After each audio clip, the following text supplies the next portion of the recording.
Okay, so yesterday we learned the substitution method. Today we're going to learn the other method to algebraically solve a system, and that's called the elimination method. Okay, so if you see this system of equations right here, yesterday we talked about you have to get x by itself or y by itself. That would be quite a bit of work when you're given a system in this format, because notice that both x and y are on the same side. They both have coefficients.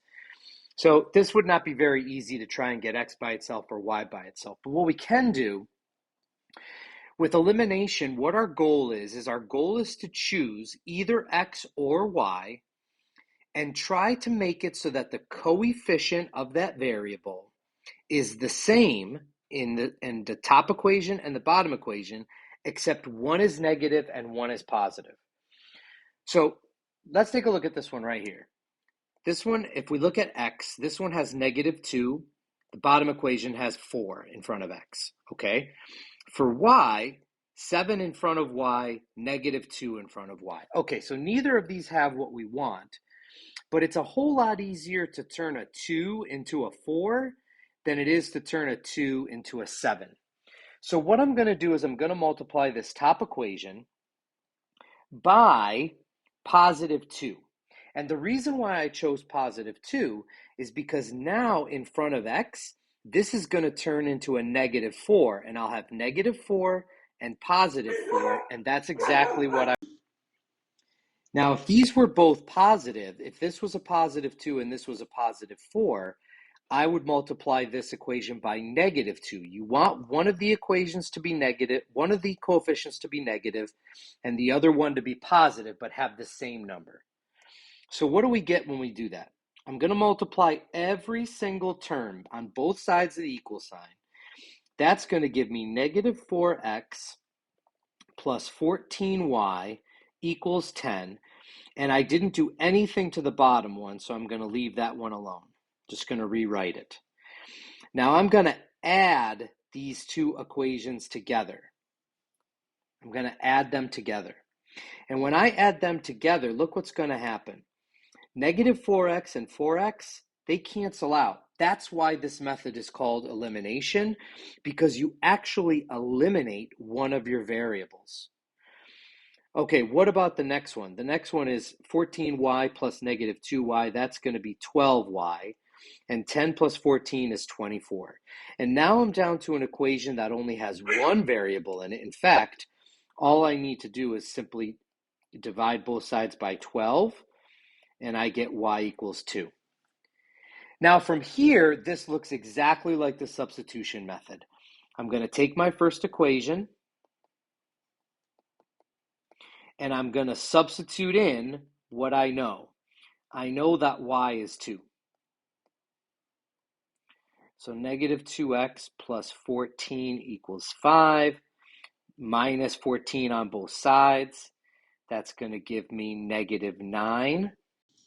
And then divide by both sides by 2, x equals 9/2. And then just like in substitution, I'm going to check. So I'm going to go 4x minus 2y equals 14. 4, I'm going to substitute in 9/2 for x. Minus 2, I'm going to substitute in 2 for y. And hopefully this equals 14.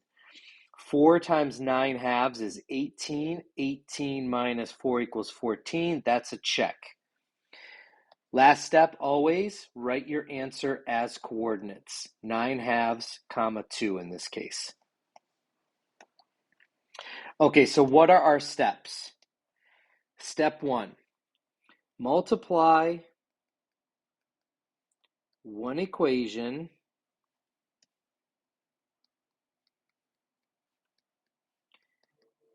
so that one variable has the same coefficient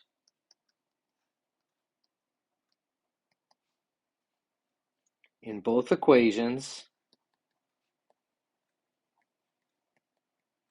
And then I'm going to put in parentheses 1 positive and 1 negative. So that's the first thing that we did. That's what we did right here.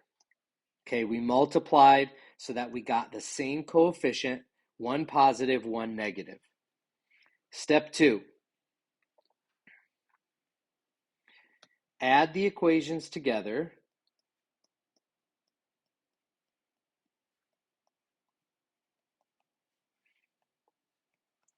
to eliminate one variable. Then we're going to solve for the first variable.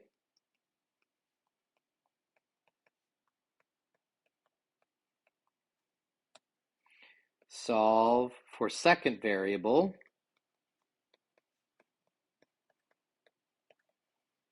And then the last step is check.